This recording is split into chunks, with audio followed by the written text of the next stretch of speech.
Hope everybody had a restful evening. We are going to continue our discussion on owning our thoughts.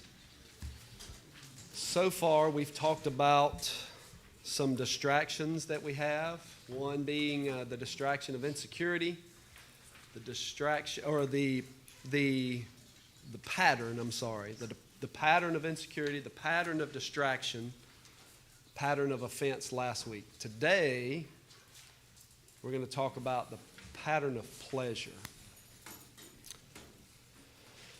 and how it can lead to some trouble. Our verse that we are using, that I hope by now you've memorized, for though we walk in the flesh, we are not waging war according to the flesh. For the weapons of our warfare are not of the flesh, but have divine power to destroy strongholds. We destroy arguments and every lofty opinion raised against the knowledge of God, and take every thought captive to obey Christ. 2 Corinthians 10, 3 and 5. We've also been looking at, and we're going to look at maybe the next week or the coming weeks in this verse more in depth.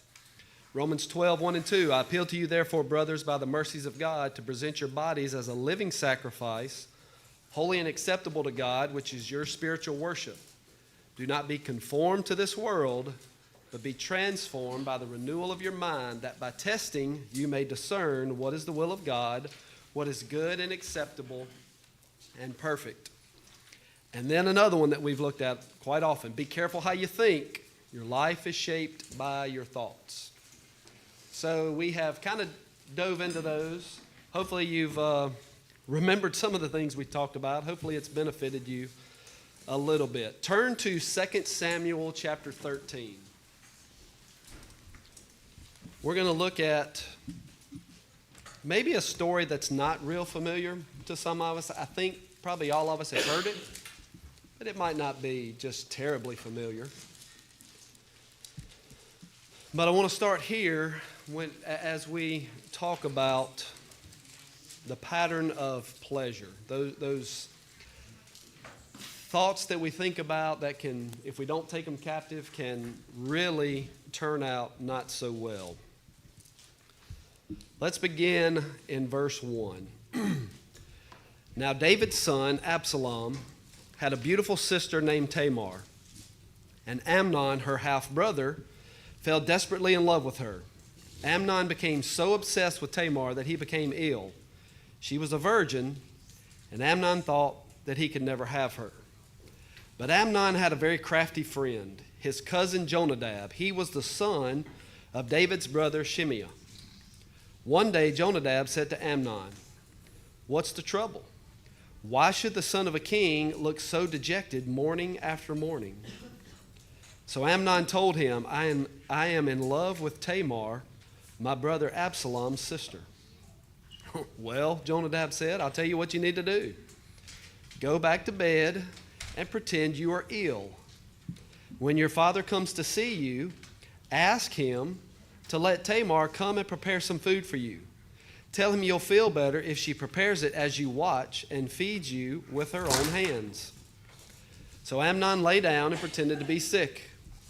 And when the king came to see him, Amnon asked him, "Please let my sister Tamar come and cook my favorite dish as I watch. Then I can eat it from her own hands."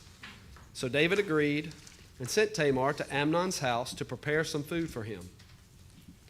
When Tamar arrived at Amnon's house, she went to the place where he was lying down so that he could watch her mix some dough.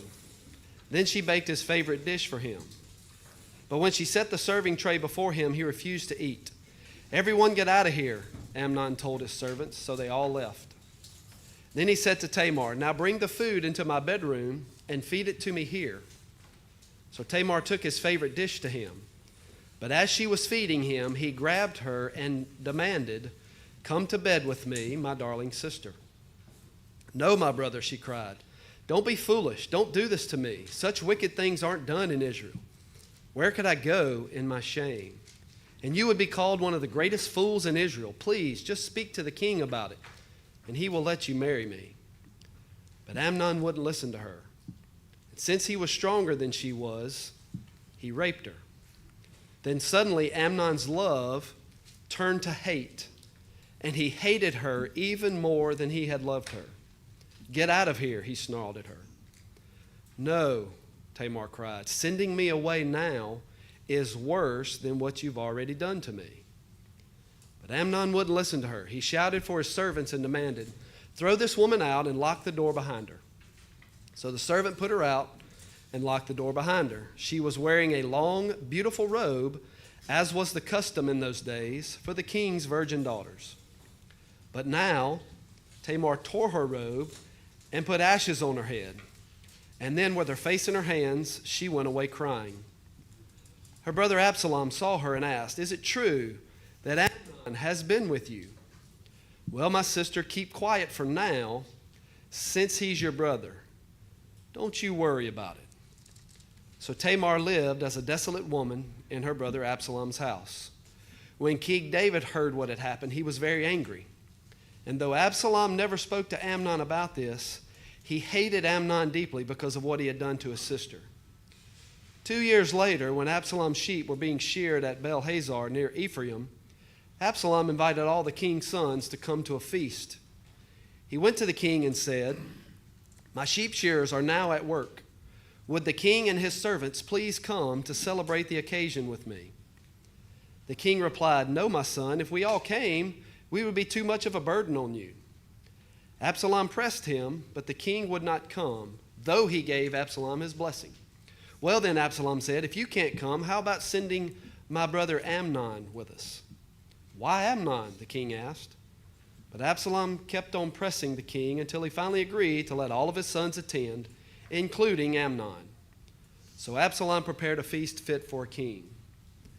Absalom told his men, "Wait until Amnon gets drunk. Then at my signal, kill him. Don't be afraid. I'm the one who has given the command. Take courage and do it." So at Absalom's signal, they murdered Amnon. Then the other sons of the king jumped on their mules and fled. How many of you guys remember that story? Not a story we talk a lot about, is it? Why not? It's kind of sordid. Negative. It's very negative. It's not just really one bad act by one person, too. It's like a conspiracy on the other, and then it just kind of snowballs into an even worse.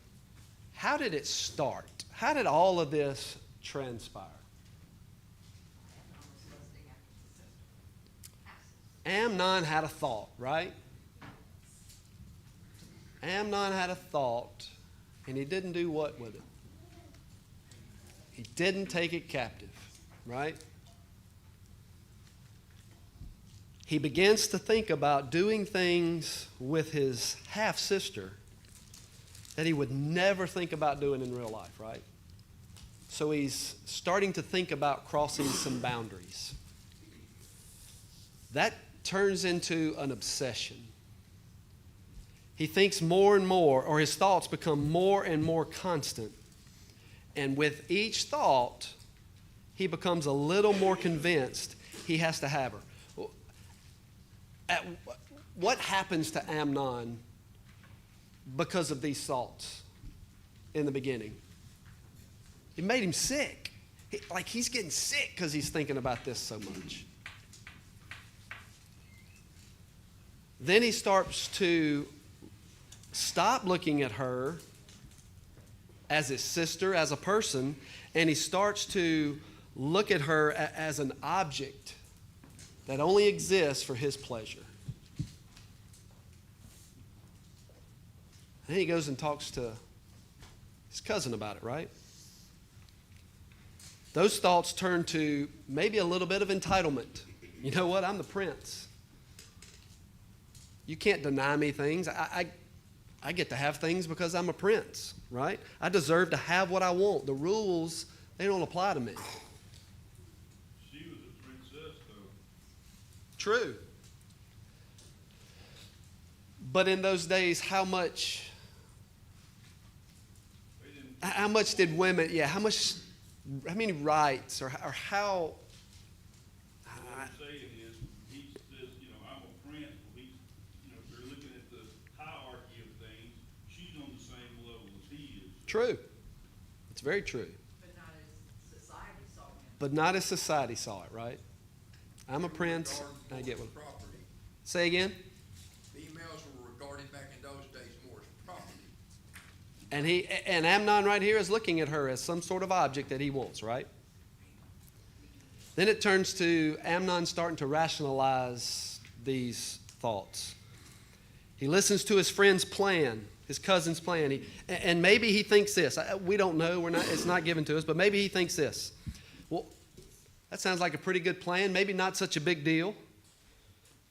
She might even want it too. Maybe in all of this time, maybe she wants this as much as I do. And then it turns into him becoming convinced that these desires have to be satisfied. Besides, he wouldn't have these desires. God wouldn't give him these desires if he didn't want him to act on them, right? And as his obsession grows, now he thinks only of the pleasure that he's seeking and not the consequences that could come about. All because what? He had a thought, he didn't take it captive. What ends up happening to Amnon? What happens after? What happens after he partakes of this pleasure that he's so excited about? What happens then? Not like he thought. What? It immediately turned to hatred. What did Tamar do? What did Tamar do to provoke this hatred on Amnon? Isn't that just like Satan? He entices you, and then when you fall, then he accuses you. And that accusation is hard to get rid of. And she was trying to throw up a defense by telling him, This ain't right. This isn't right. Not only is it not right because, there's a whole lot of moral implications, but, this kind of thing isn't done in Israel. Think about what they're going to say. It didn't matter, right? Because that thought was so strong. That desire was so strong.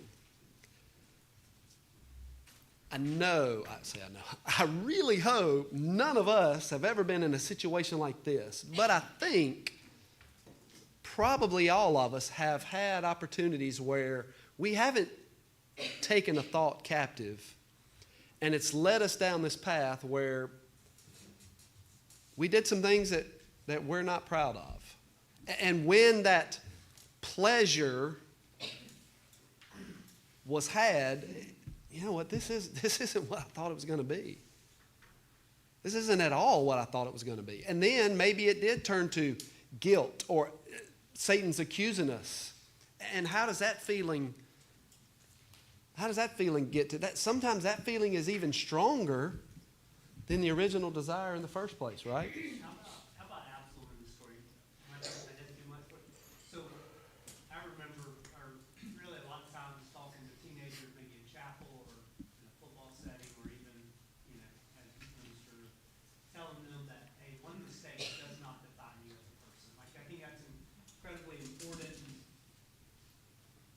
You guys may see some floating around on social media too about parents sharing about a kid that's recently taken his life. I don't know where he's from, but it says, parents, please talk to your children about certain things. And I think it's important to know that one mistake doesn't define you. And in this, Absalom, instead of allowing it to be public knowledge or to allowing some maybe people with cooler heads to prevail and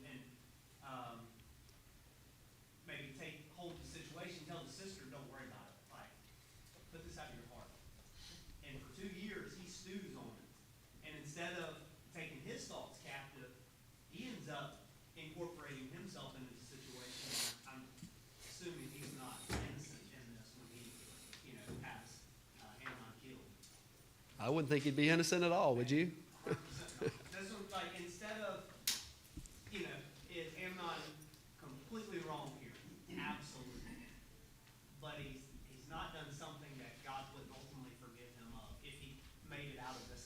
wasn't stoned to death or killed, it just became public knowledge. Tamar the same, like she lived as a desolate, her, like, Absalom's not a great brother to her, saying, hey, just hold on, because you're gonna live with this guilt yourself, you know, instead of trying to take care of her, so there's multiple levels, There's layers to this. so whole many thing, to levels, where yes. so many people could have taken their thoughts captive and done something about it in the right way, instead of, you know, taking matters into their own hands, and this becomes awful. Absalom did take his thoughts into control. That's why he said, don't worry about it. And he waited 2 years. He was letting, you know, things blow over, you know, nobody else knows the difference, and I'll get you. But he let those thoughts turn That's what I'm talking detrimental. about. Yes. He dwelled on those Yes. thoughts for 2 years before, you know, and Mhm. then he acted on them instead of taking control of his. Right. Why are we not talking about David? Where is justice from king, from head of this family? Because Absalom, yes, he was wrong, but what about firstborn son? Because he was just firstborn. Where is Yeah. Where's honestly- David on this? Why isn't the father? Honestly, it's one of the reasons why David is not my favorite character in the Bible. Because it was like a snowball. Yeah. It was a trigger. What happened after that, years later, was all wives what David had. Absalom raped all of them. Because someone was just doing nothing. Yeah, that's right. And that's sad. Well, how about Amnon's, it's not my fault after all this happens. It's your fault because you tempted me, because you happen to be alive and happen to be a good-looking woman, so it's your fault, not mine. Do we see how, if we are not careful, how our thoughts can turn into excuses? But excuses is not what I'm thinking. It's maybe rationalization for how I'm feeling, that I deserve this. We'll get to more of that in just a minute. Yes, sir. Jason, it just seemed like anybody that I've ever been involved with, tried to help, has been living in sin. They've always found a way to justify what they've done. Every time, your mind, the devil helps you come up with a plan to justify it. No There's doubt. always a reason. And the fact is just you sin. It's just plain old sin. And it's nobody else's fault but your own. Well, you know, the devil's always there. He's always trying to get a foothold. He sure is. He can, and he's sure he can. And, she knew the embarrassment and everything else that goes along with a brother or sister. Want to have a sexual relationship, especially him. And just kind of blotted out. And the devil took the rest of it and went to town with it. No doubt. So doesn't God give us a way out of temptation? And give us Says he a- does. Isn't that obvious here, in the story too? Like, there was an opportunity for Amnon to get out of it. Yep. You know, when Tamar pressed him on. It's just crazy how our minds are so, and maybe our emotions too, our desires are so strong that we feel like we've got to act on our thoughts, you know, on our perceptions or whatever, and we don't have to. Right. Like, we have always and will always be given an opportunity to get out of sin, like Mr. Mike saying, like, we don't like to admit that we're wrong, you know, but I bet in the conversations that Mr. Mike has, the people, feel like, and too, when they act on that thought and that desire, at the end of it, you're just like, that's not quite what I thought it was gonna be. Mm-hmm. I forgot what I was gonna say. Sorry, Mr. Margaret. That's all right. Yes, sir. The thing about that, get back to David. So, what we need to take from David is, we all make mistakes to different varying levels and daily. That's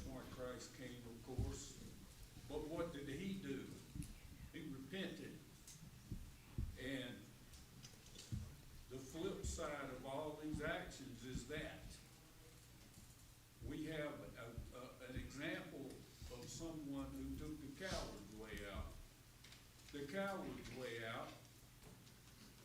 I turned Jesus in. I know I was wrong, so I'm gonna go out here and hang myself. Instead of repenting, and the strongest message we need to get out of all of this, on top of not taking the actions that causes us to sin, is to correct ourselves and to get back, because that's our only hope, is repentance after we sin.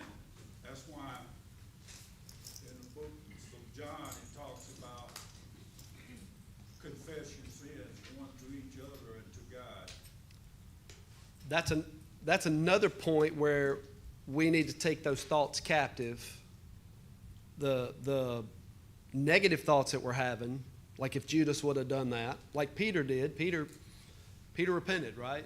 Judas didn't. If we can take those thoughts captive and not let it continue to eat at us, then we will have that opportunity for forgiveness. That I've read several times, in several places, that sexual sin is one of the hardest to overcome. And I guess because you're sinning against your body. Well, we read about that in 1 Corinthians, right?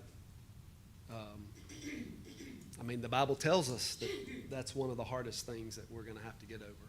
But I mean, if we stop and think about it, what the scripture says is that our bodies are the temple of or sanctuary for the Holy Spirit. It would be like sexual sin would be like just defiling something that is very holy. It's a big deal. I really wanted to cover this story. I really knew. I thought that it would lead us into discussion, but I knew we were going to take a lot of time, and that's fine. Getting into it and really examining it and thinking about it, I think there's a lot to learn from it, right? I think there's ways that we can understand this progression that Amnon had, and maybe even tie it back into some of the things that we've seen in our life. Because I think anytime you look at someone, and I guess from our judgment, it looks like they've ruined their life, we can always kind of reverse their decisions, reverse that thought process, and trace it back to a single thought that they didn't take captive, right? Like this scenario. There's nobody in here named Jenny, is it?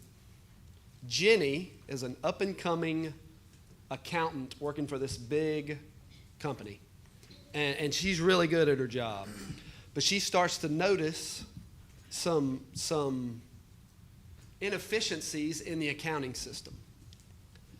So while she's noticing this, she says, you know what, I wonder if they'd even notice if any of this money was gone.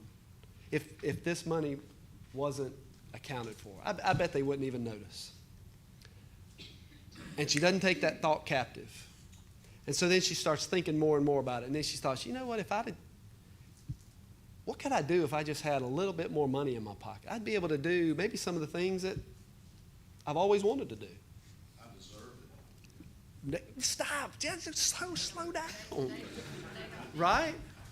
I work harder than they do. I deserve it. And she doesn't take that thought captive. And the next thing you know, she's moved a little bit here. She's moved a little bit there. And then she is found out, and she has embezzled over $100,000, and then she is caught, and she's fired, and then arrested. Because she didn't take that thought captive, right? Or Justin, we'll use Justin again. Justin, he's terrible. Justin is a up-and-coming, he's a hard-working student that's trying to get in this competitive software engineering program. And he's really good at math, and he's really good at this stuff. That would be that Justin. Oh, that's right, there's two Justins. Golly, that was a terrible analogy. But Justin's tired, and at his side jobs, he doesn't really make that much money. And because he's worked so hard at studying and trying to be good at this career, he doesn't have any way to be promoted. So he's sitting on the couch one day, and he's watching a basketball game. And he says, you know what, online betting is coming up all the time. I'm just going to place a bet on this game. I got nothing to do. Plus, it's always more fun to watch a game when you've got something invested in it. Well, his bet wins. And he thinks, that's pretty easy. I'm pretty good at math. I could probably do this. So he starts to dabble in online gambling. And he wins some, and he doesn't win a few. But he's a little more successful than he is unsuccessful, and he's thinking, you know what, if I really put my mind to it and I crunch the numbers, I can probably be pretty good at this. But he says, I'm never going to bet more than $20 because I need to cap myself. But he gets that rush, and then that $20 turns to $50. Because if I bet $50, well, I'm going to get more. You know what, I'm going to bet $100 this time. I know this one's going to hit $250. And eventually he gets into a situation where he can't pay his bills. And because he's a student, he's able to take out student loans, and so he applies for these student loans just so he can take care of the necessities that he had. All because of what? Didn't take that thought captive, right? He thought, as hard as I am working, I deserve to have a little bit of entertainment, a little bit of downtime, a little bit of fun, right? I'm good with numbers, so I have an edge over somebody else who's gambling. I won't take big risk. I'll just leave it at $20. And if I'm making all this money, I'll be able to pay off my school loans, and I'll be able to. That's exactly right. And before you know it, you find yourself in a devastating financial crisis because we didn't take that thought captive. If we want to know the truth, we all get caught up in this pleasure seeking at times. If you think back over times in your life, think back to maybe certain seasons that you've had. I think we've all been guilty of that. So, yes, ma'am. Justin, I think sometimes, I read a book one time where it's, the world doesn't know us, and so as Christians, they don't know us, and just like you said, we have to stop and think about it. We're all guilty of, that one little bitty thing, but what are you gonna do after that 5 minutes is up, is it gonna break you for the rest of your life? I think sometimes as Christians, we need to have we need to have our brotherhood, we need to have their back.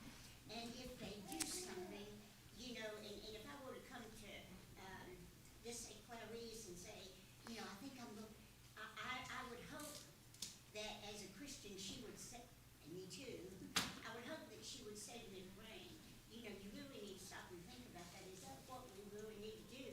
Because we have to have each other's backs. We do. I think it's really important not to just let someone get away with saying something that we know is not right, rather than just say, hey, that's not right. Yeah. Here's a thought. Doing what feels good will make me happy. Anybody ever had that thought? Sir? I said commercials say that all the time. Yeah, that's right. How often have you gone after something newer or shinier or faster or bigger or something that you will assume will make you happy? I think we've all been guilty of it, right? What's the problem though? Doesn't work, does it? When you get it, you're not really that much happier. Well, there's always something newer, shinier. That's right. Coming down the road. That's right.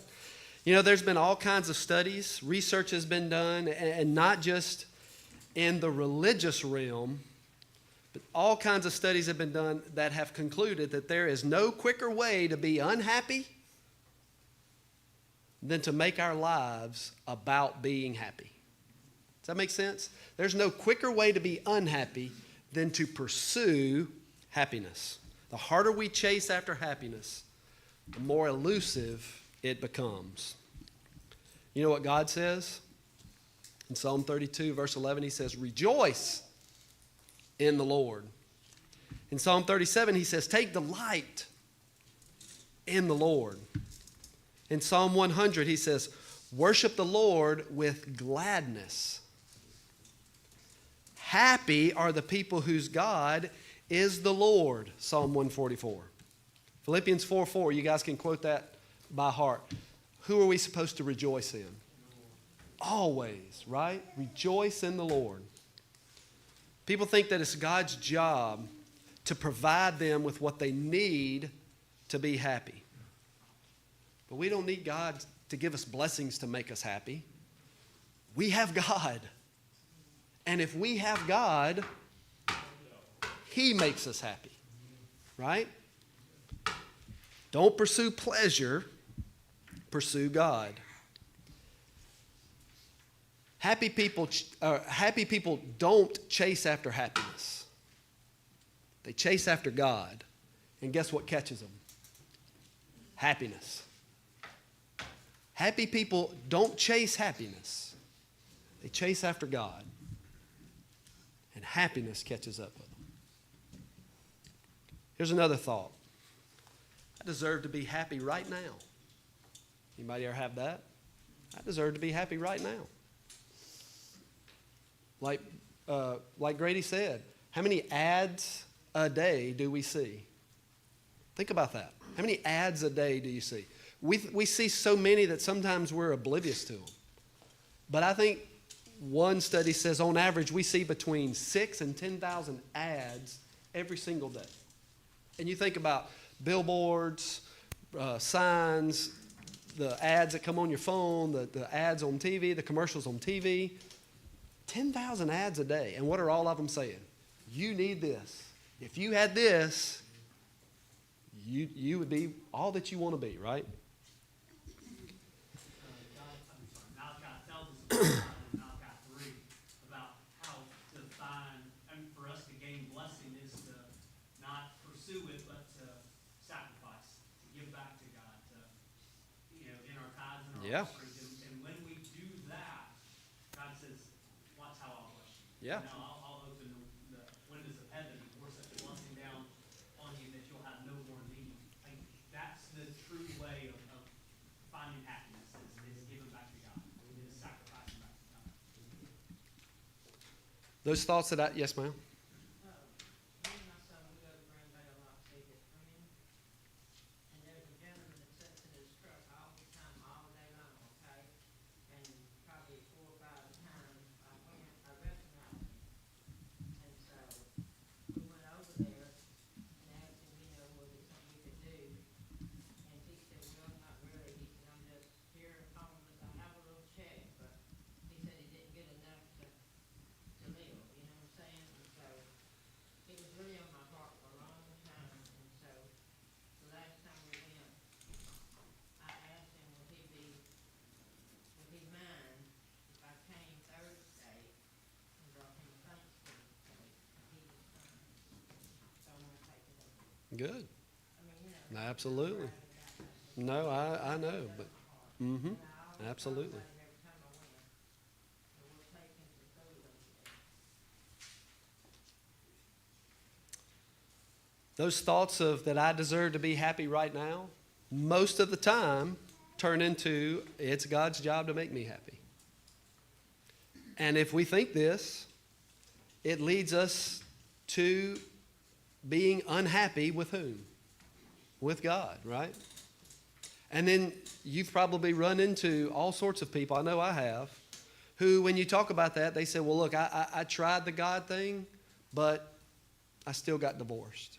I tried the God thing, but my kids, they're still a mess. I tried the God thing, but I still got sick. I still had cancer. I still whatever. My family member still passed away. I tried the God thing, but I'm not any happier than I was when I tried the God thing.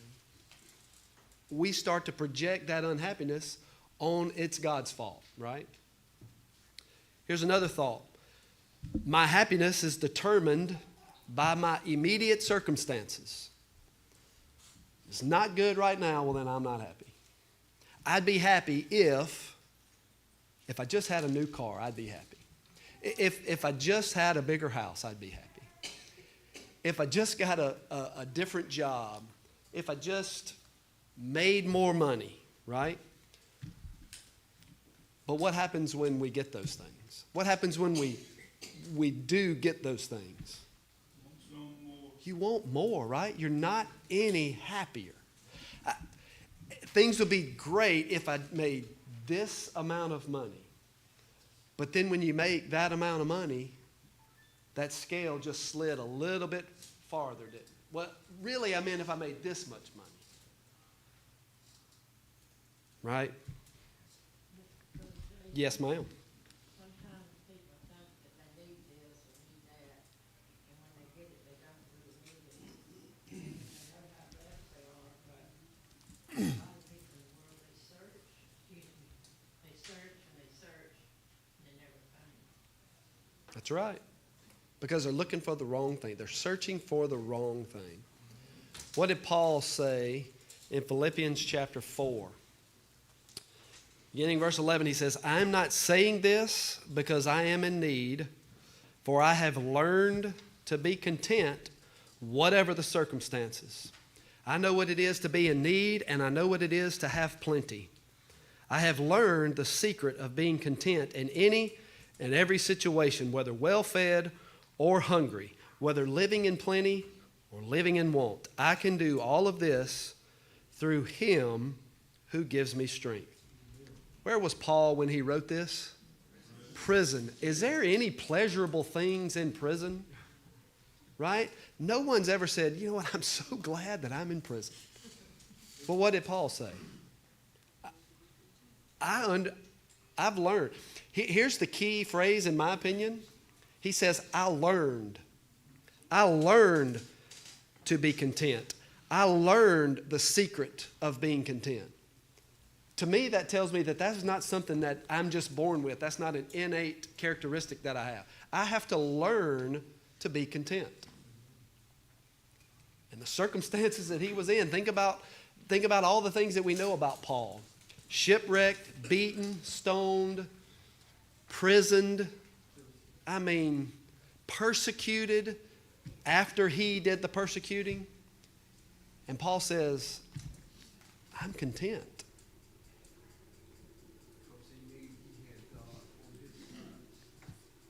Probably living with, you said it, but probably also living with the guilt of what he had done previously before. Yeah. knowing Christ. Are we supposed to be thankful for all of our circumstances? Or are we supposed to be thankful in all of our circumstances? Because Paul's not thankful for being in prison. Why is he not thankful? Because it's not allowing him to get out and spread the gospel anymore, right? He's limited right now to the people that he's interacting with. He wants to be out spreading the gospel. So he's not thankful for being in prison, but he's thankful while he is in prison. I may not be thankful for the circumstances that I'm in right now, but I can be thankful in those circumstances that I am in right now. We're thankful because God forgives us. Sir? We're so thankful because God forgives us Yes. if we ask Him. I know. And quit doing those things. I know we're running out of time. We only have like 1 or 2 minutes, but I want to end with this final thought before we have our prayer time. I'll have pleasure when I get what I don't have, when I get what I want. Anybody ever had those thoughts? I'll have pleasure, I'll be happy when I get what I don't have. Choosing gratitude is how we take these thoughts captive. We're not told to be thankful for all circumstances, but in all circumstances. Having a grateful attitude and intentional thankfulness shapes our brain. This is going all the way back to the very first lesson that we had on this, how our brains have these neural pathways that can be shaped and can be changed. If we have a grateful attitude and intentional thankfulness, our brains can be shaped so that we stop noticing what is missing in our life and we start focusing on what we've been given. Choosing gratitude has been shown to make us happy. Expressing gratitude has been shown to give us an increase in, we've heard this word over the last several weeks, several times, dopamine, right? Expressing gratitude has been shown to give us an increase in dopamine hits in our brain. That's that pleasure chemical in your brain. In essence, every time you express gratitude, your brain is going, ooh, that feels good, let's do that again. Ooh, that feels good, let's do that again. So what's naturally going to happen? We start looking for more ways to express gratitude, to show thankfulness. If we start doing that, we start training our brains to stop focusing on the things that we don't have and start thanking God for the things that we do have. And then all of a sudden, we can be like Paul and say, I have learned to be content. I have learned to be content with the things that I have. I've learned how to be content when I have a whole lot. I've learned how to be content when I didn't have so much. I've learned how to be content when I'm got all the food that I can possibly eat, and I've learned how to be content when, you know what, I'm kind of hungry right now. But it's a learned trait, right? It's got to be something that we are intentional about. About 1 Corinthians chapter 10, verse 13. What does that say, Brother Robert? If temptation comes your way, God also provides you with a way out, too. That's right. We need to always know there's an escape clause we have every time. We just have to look for it. That's right. Any other thoughts and comments as we wrap this up, because we are out of time? Jason, we had a guy that worked for us who was a service tech, and he was a really nice guy. Worked on a few shutdowns with him, and he would book he had a tech working with him, he'd book their hotel room for them, and he would expense it. Well, one time, the tech got sick, and he had to cancel the room, but he had already expensed it. And I don't think it was intentional, but, we reimbursed him, and he never, he got extra money, put back into his pocket, and I don't think he intentionally did that, but once he got away with it, he realized, oh, wow, he started doing it more and more, and then eventually got caught, but I don't think it was intentional in the beginning, but then it felt good, he was like, oh, wow. Most of the time, these things may not be intentional, but you know what? We don't take that thought captive. And then it just grows and grows, and eventually the devil gets a hold of it, and we start rationalizing. He found new ways to do it, and then Mm-hmm. started, booking the rooms for them, but then having them stay with, oh, we'll just share a room, Mm-hmm. that doesn't mean it can work both ways. That's right. Thank you for those of you who are watching online. We will now end our discussion time, and we will turn it over to prayer request. What you got?